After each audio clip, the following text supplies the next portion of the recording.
설교에 앞서 언약에 대해 나눈 세 번째 시간에 어거스틴의 경고를 잘못 인용한 부분을 정정하고자 합니다. 설교자는 우리 대신 예수님이 짊어지신 모든 조건과 무게와 의무의 조건과 책임과 의무의 무게는 다름 아닌 우리를 사랑하시는 무게와 같다라고 설명드리면서 폰두스 메움 아모르 메아, 나의 무게는 나의 사랑이라는 어거스틴의 일성을 인용한 적이 있습니다. 여기서 폰두스 메움 아모르 메아를 폰두스 메움 아모르 메우스라고 정정해야 정확한 라틴어 문장이 맞겠습니다. 여타의 인도 유로피안 어족들이 그렇듯이 라틴어 명사에도 이 성이 구분되어집니다. 아모르는 여성이 아닌 남성이기 때문에 아모르를 수식해주는 소유격도 아모르의 명사형에 따라서 메아가 아니라 메우스라고 바꾸어 줘야 합니다. 그래서 폰두스 메움 아모르 메아가 아니라 폰두스 메움 아모르 메우스라고 수정해야 맞겠습니다. 번역에는 문제가 없습니다만 정확하게 인용하지 못한 점 성도님들께 사과 말씀드립니다. 지난 시간에 우리는 우리가 하나님의 자녀가 되기 위해서는, 언약의 자녀가 되기 위해서는 그에 따른 조건과 약속이 있다는 사실에 대해 나누어 보았습니다. 언약의 조건과 약속은 궁극적으로 예수님 자신이셨습니다. 그래서 행위 언약과 은혜 언약을 모두 이루신 새 언약의 중보자 예수님만이 우리 인생의 길과 목적이 되신다는 사실을 알게 된 것이죠. 이렇게 지난주에 나눈 언약의 자녀로서 요구되어지는 조건과 약속의 내용은 우리가 첫 번째 시간에 나누었던 언약의 의미적 정의, 곧 언약으로 우리가 하나님의 자녀가 된다는 이 요지에서 한 걸음 더 들어가 본 내용이었습니다. 오늘은 언약의 구조적 의미, 곧 역사 밖 구원 협약의 사랑이 역사 안 언약을 통해 흐른다는 두 번째 시간에 나누었던 내용에 대해서 한 걸음 더 들어가 보도록 하는 것입니다. 설교자는 오늘 두 본문을 중심으로 예수님은 구원 협약의 사랑이 언약을 거쳐 우리에게까지 흐르게 하는 언약의 깔때기다라는 요지로 하나님 말씀 전하겠습니다. 아담이 범죄하기 전 첫 언약에서는 아담이 순전하였기 때문에 그는 홀로 언약을 지킬 수도 있었습니다. 하지만 첫 인류가 첫 언약에 실패한 이후 새 언약을 포함한 모든 은혜 언약에는 중보자 예수님이 계셔야 했습니다. 그 중보자 예수님이 무엇을 하셨습니까? 예수님은 우리 사람의 자리에서 모든 행위의 조건을 이루셨고 동시에 하나님의 자리에서 믿는 자에게 그저 의를 전가해 주시는 무조건을 이루셨습니다. 이것이 지난 시간 새 언약에 대해 살펴본 내용인 것입니다. 행위 언약의 조건을 이루시고 은혜 언약의 무조건을 이루신 중보자 예수님께 새 언약이 전적으로 기대어 있었던 것입니다. 곧 역사상 모든 언약이 예수님을 전제로 하는 것입니다. 이것을 바울은 한 문장으로 요약했습니다. 고린도후서 1장 20절, 하나님의 약속은 얼마든지 그리스도 안에서 이해가 된다. 본문에서 얼마든지라는 단어에는 모든 언약의 조건 그리고 약속이 포함되어 있을 것입니다. 이러한 맥락 가운데서 우리는 다음과 같은 질문 하나를 던져보게 됩니다.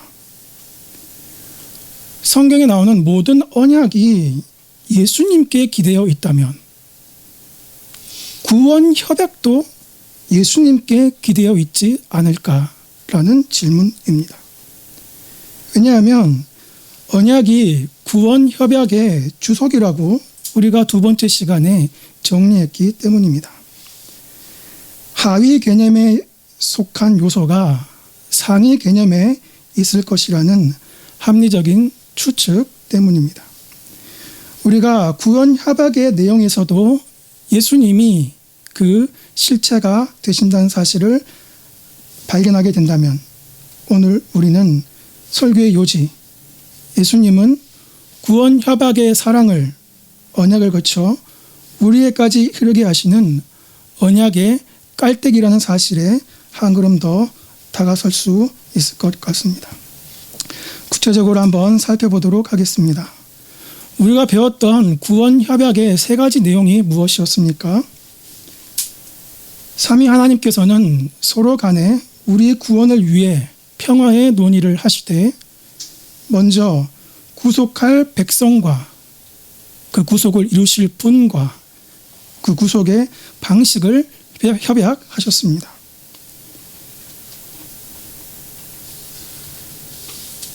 먼저 삼위 하나님께서는 구속할 백성을 작정하셨는데 구속할 백성을 예정하셨는데 성경은 이 예정을 예수님이 지신다고 가르쳐주고 있습니다. 에베소서 1장 4절 곧 창세 전에 그리스도 안에서 우리를 택하사 그리스도 안에서 우리를 택하셨다고 가르쳐주고 있습니다. 예수님이 아니시면 우리의 존재도 우리의 택함도 그래서 우리 자녀됨의 생활도 없다는 뜻입니다. 구원 협약 두 번째, 삼위 하나님께서는 구속을 이루실 분을 작정하셨는데 성경은 이 작정을 예수님이 지신다고 가르쳐주고 있습니다. 이사야 53장 5절 그가 찔림은 우리의 허물 때문이요 그가 상함은 우리의 죄악 때문이라.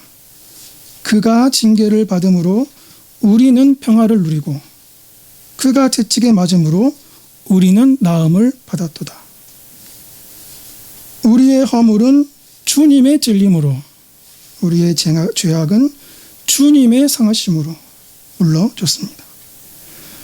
우리가 하나님과 화평을 누리는 것은 주님이 징계를 받으심이요 우리가 나음을 받은 것은 주님이 채찍에 맞으심으로 물러진 것입니다. 우리 구원이 전적으로 주님께 기대어 있는 것을 볼 수 있습니다. 구원 협약의 세 번째, 삼위 하나님께서는 구속할 방식을 작정하셨는데 성경은 이 작정을 예수님이 지신다고 가르치십니다. 레위기 17장 11절 육체의 생명은 피에 있음이라 내가 이 피를 너희에게 주어 단에 뿌려 너희의 생명을 위하여 속하게 하였나니 생명이 피에 있으므로 피가 죄를 속하느니라. 피가 죄를 속합니다. 죄의 삭은 사망이기 때문입니다. 그럼 우리의 죄는 누구의 피로 속해집니까? 베드로전서 1장 18절 너희가 구속된 것은 오직 흠 없고 점 없는 어린 양 같은 그리스도의 보배로운 피로 한 것이니라. 우리 죄는 우리의 사망으로 우리의 피로 물러야 할 것이나 성경은 우리가 그 사망할 피 흘릴 깜냥이 되지 못하니 대신 그리스도의 보배로운 피로서 우리의 죄가 대신 속한다고 모세와 베드로는 가르치고 있는 것입니다. 우리 대신 예수님이 죄를 속하심으로 구속의 방식 또한 예수님이 홀로 지시는 것입니다. 하나님 사랑의 고집이 시작되는 이 구원 협약에서는 예수님이 단지 구속을 이루실 분일 뿐 아니라 구원 협약의 내용 전체가 예수님께 기대어 있고 예수님을 전제로 하고 있음을 발견하게 되는 것입니다. 우리를 자녀 삼아 주시는 하나님 사랑의 시작, 구원 협약도 예수님이 실체요. 우리가 자녀답게 살 수 있도록 끝까지 붙드시는 하나님 사랑의 계속, 겉 언약도 예수님이 실체라는 점을 우리는 고백하게 되는 것입니다. 사랑하는 성도 여러분, 방금 설교자는 실체라는 말을 회자했습니다. 이 실체라는 말의 뜻이 무엇일까요? 가장 많이 회자되는 내용일수록 가장 뜬구름 잡는 듯 이해하는 경우가 왕왕 있는 것 같습니다. 설교자는 오래전부터 이 실체가 가지는 의미에 대해 궁금했었습니다. 그래서 철학을 전공한 동료, 선후배 목사님들, 그리고 식견이 있으신 다른 목사님들의 설교를 토대로 설교자의 수준에서 정리한 바에 따르면 실체란 다음과 같습니다. A의 실체가 B이다 라고 했을 때 이 A와 B의 관계는 B가 없으면 A 자체가 성립이 되지 않는 이 함수관계를 나타냅니다. 순대국밥의 실체는 순대다 라고 했을 때 이 순대가 없으면 순대국밥 자체가 성립이 안 된다는 말과 같습니다. 예수님이 언약의 실체다라는 말은 예수님이 없으면 언약 자체가 성립이 되지 않는다는 말을 함의하고 있는 것입니다. 다시 고백합니다. 우리를 자녀 삼아 주시는 하나님 사랑의 시작, 곧 구원 협약도 예수님이 실체요. 우리가 자녀답게 살 수 있도록 끝까지 붙드시는 하나님 사랑의 계속, 언약도 예수님이 실체인 것입니다. 예수님께서 언약의 실체이시다라는 진리를 예수님 스스로께서는 이렇게 한마디로 정리하셨습니다. 마태복음 16장 15절,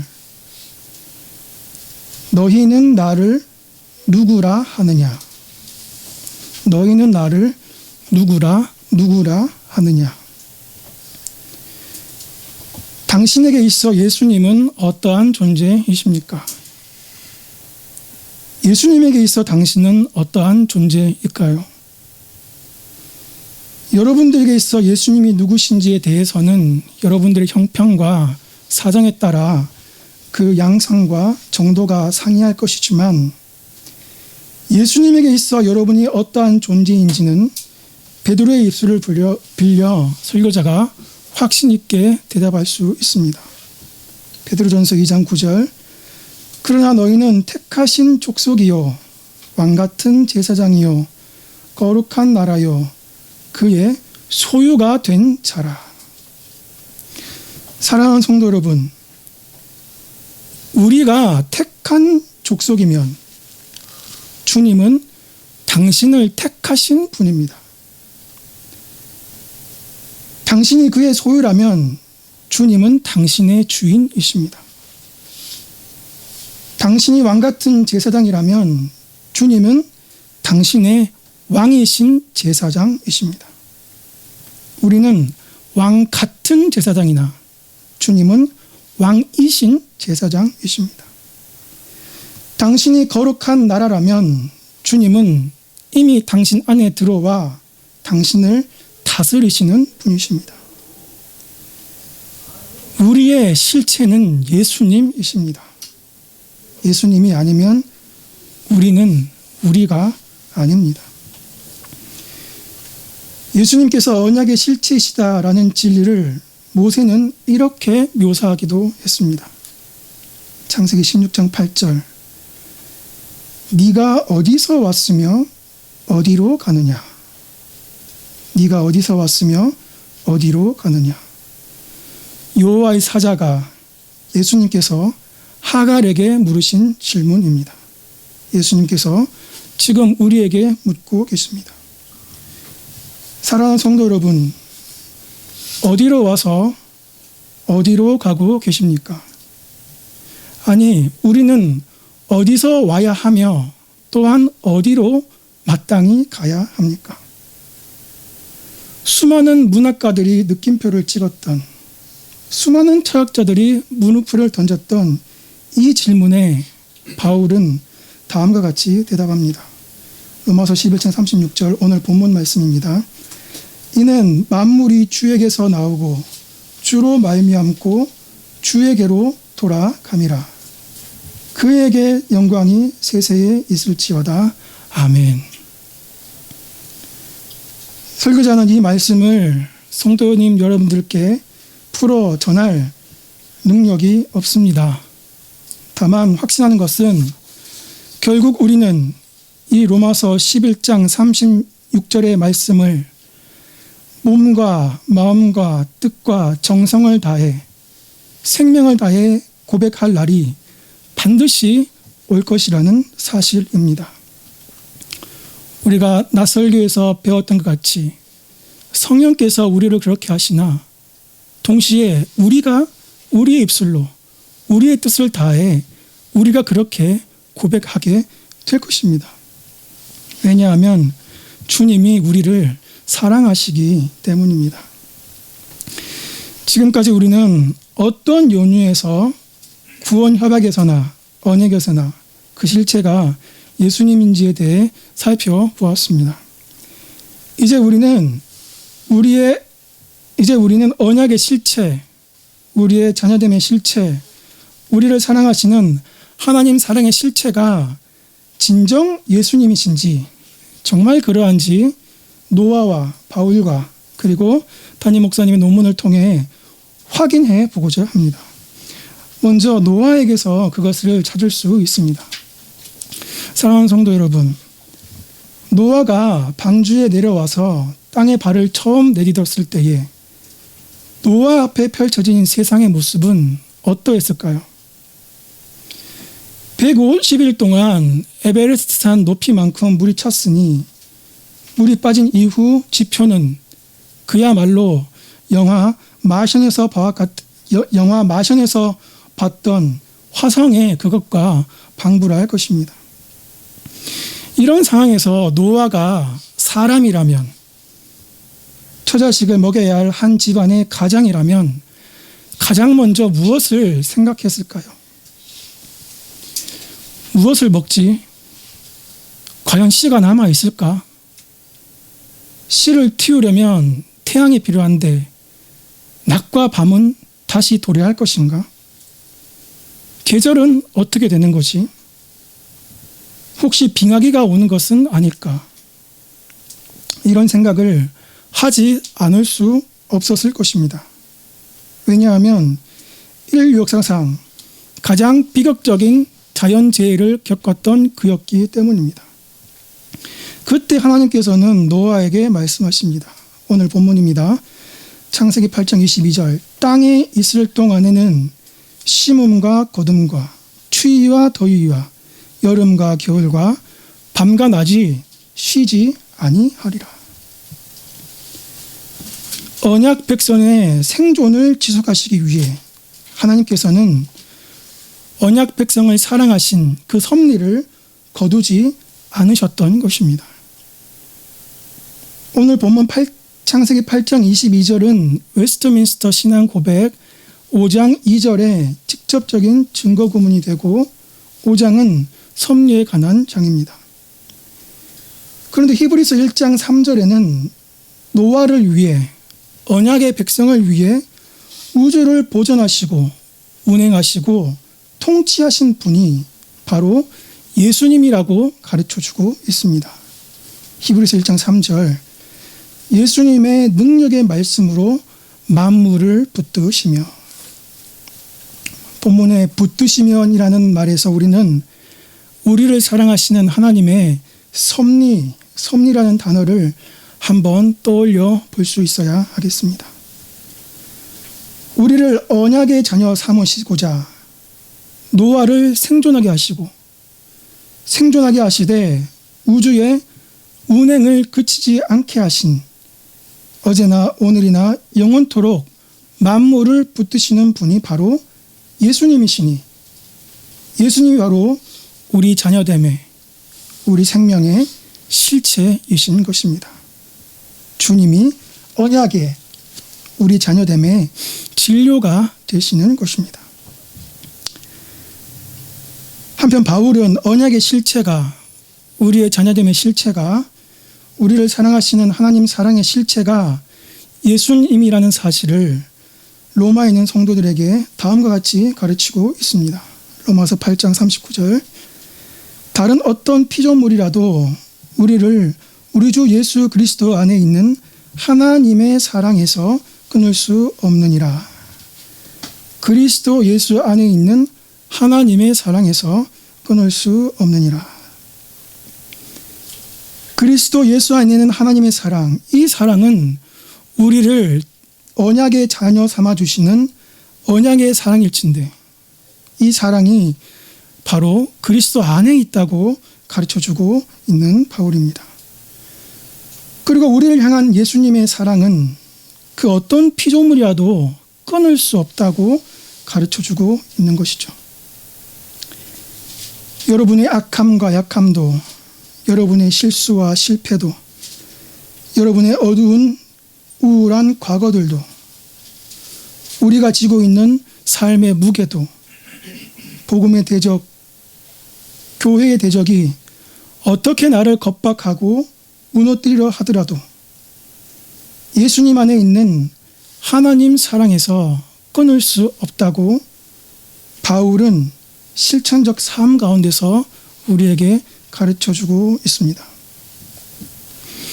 이것이 우리에게 살갑게 다가오지 않을 수도 있습니다. 살갑게 다가오지 않는 것이 좋을 것 같으나 혹 그렇게 고백하셔야 한 때가 온다면 그리스도 예수 안에 있는 하나님의 사랑에서 우리를 끊을 수 없다는 이 진리를 잘 견지하셨으면 좋겠습니다. 그러므로 첫 번째 시간에 나눴던 것처럼 우리를 자녀 삼아주시는 하나님의 사랑은 아들을 주시기까지 한 사랑이요, 지난주 낮 설교 마지막 요절처럼 그 사랑은 아들과 함께 모든 것을 우리에게 주시는 사랑이라고 고백하지 않을 수 없는 것입니다. 결국 우리를 언약을 통해 자녀 삼아주시는 하나님 사랑의 실체 또한 예수님인 것을 확인하게 되는 것입니다. 마지막으로 언약의 실체가, 우리 자녀됨의 실체가, 우리를 사랑하시는 하나님 사랑의 실체가 예수님이란 사실을 담임 목사님의 논문에서도 확인하게 됩니다. 교회 홈페이지에 가시면 담임 목사님 저술란에 신학 논문이라는 항목이 있습니다. 거기 16번째 논문 제목이 언약의 실체 되신 그리스도라는 논문입니다. 오늘 설교의 제목과 같겠습니다. 논문에는 그리스도와 믿음이라는 이 두 가지 단어가 가지는 함수 관계에 대해 잘 설명이 되어 있습니다. 논문의 내용을 설교자가 이해하는 수준에 한해서 설교자의 언어로 한번 나눠보도록 하겠습니다. 우리는 새 언약의 약속, 새 언약을 통해 주시는 모든 복들을 믿음이라는 조건을 통해 받게 됩니다. 행위 언약에서는 행위가 조건이지만 은혜 언약과 새 언약에서는, 통칭해서 은혜 언약에서는 믿음이 조건이라고 말씀드렸습니다. 그런데 잘 한번 생각해 보십시오. 이 믿음으로 누구를 믿습니까? 예수님을 믿습니다. 이 믿음으로 무엇을 믿습니까? 예수님이 다 행하신 것을 믿습니다. 이 믿음은 어디에서 주어집니까? 예수님이 주십니다. 이 믿음은 어떻게 주어집니까? 예수님으로 지어지되 은혜로 선물로 주어집니다. 이 믿음은 언제 주십니까? 주님의 시간표에 따라 주십니다. 육하원칙 마지막, 이 믿음은 왜 주십니까? 예수님 자신 때문에 주십니다. 예수님이 우리를 사랑하시기에 주시는데 예수님 자신이 사랑이시기 때문입니다. 믿음이라는 조건의 육하 원칙 모두가 예수님께 기대어 있습니다. 언약의 조건은 믿음인데 이 믿음의 모든 것이 예수님께 기대어 있습니다. 그러므로 우리는 다음과 같이 정리해 볼 수 있습니다. 언약의 서술적 조건은 믿음이지만 언약의 규범적 조건은 예수님이다. 언약의 서술적 조건, 디스크립티브한 조건, 형식적 조건은 믿음이나 언약의 규범적 조건, 프리스크립티브한 조건, 실질적 조건, 실체적 조건은 예수님이신 것입니다. 그렇다면 이 언약의 서술적 조건과 언약의 규범적 조건이 합해지면 어떤 효과가 발생될까요? 곧 예수님을 믿음이라는 이 두 단어가 합쳐지면 어떤 결과가 발생됩니까? 예수님이 우리 안에 사시는 결과가 발생됩니다. 따라서 우리가 지난주 살펴본 바대로 언약의 약속도, 언약의 결론도, 언약의 최종 목적지도 예수님이신 것이죠. 종합하면 우리는 우리 자녀됨의 처음과 끝, 곧 언약의 조건과 약속, 구원 협약과 언약 모두가 예수님 자신이라고 고백할 수 있어야 하는 것입니다.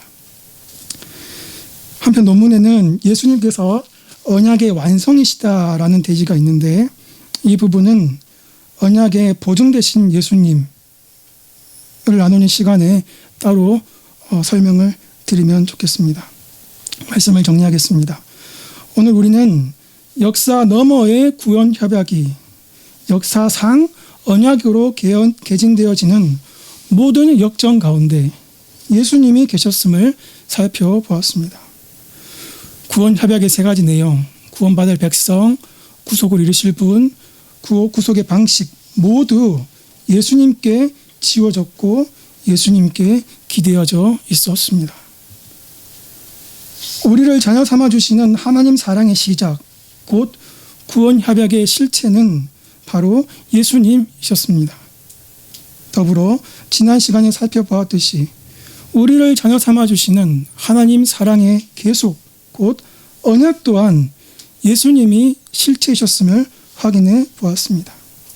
그래서 19세기 바빙크라는 네덜란드의 신학자는 언약이란 인류를 구원하시기 위한 하나님의 시간 속의 동행이라고 근사하게 표현하기도 했습니다. 시간 전의 동행이 시간 속의 동행으로 흐르게 하는 깔때기가 바로 예수님이신 것입니다. 한편 이렇게 구원 협약과 언약의 실체가 예수님이라는 사실을 노아와 바울의 입술을 통해 그리고 담임 목사님의 논문을 통해 재차 확인해 보았습니다. 류시와 시인의 그대 곁에 있어도 그대가 그립다라는 시가 있습니다. 왜 그대 곁에 있어도 그대가 그리울까요?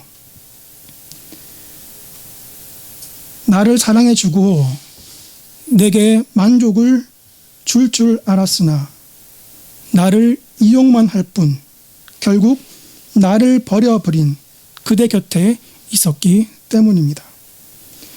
이것이 바로 도시에서 밀려오는 어두움의 주관자들이 행하는 전형적인 술수인 것입니다.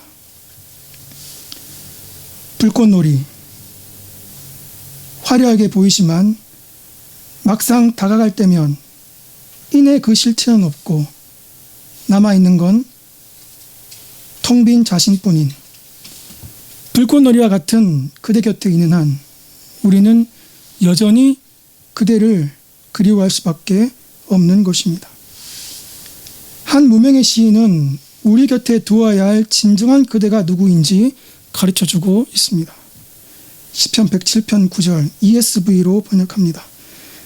주님께서 그리운 영혼에게 만족함을 주시고 주님께서 배고픈 영혼에게 좋은 것으로 채우시리라. 하나님의 형상은 1차적으로 영혼에 있습니다. 우리의 인간 됨됨이가 영혼에 있다는 말입니다.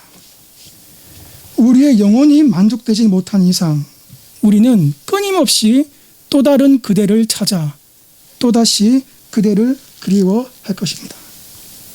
그러므로 내가 곁에 두어야 할 그대는 거두절미하고 내 영혼의 그대가 되어야 하는 것입니다. 그분이 누구십니까? 그분이 도리어 당신에게 묻고 계십니다. 너는 나를 누구라 하느냐? 너는 어디서 왔으며 어디로 가고 있느냐? 기도하시겠습니다.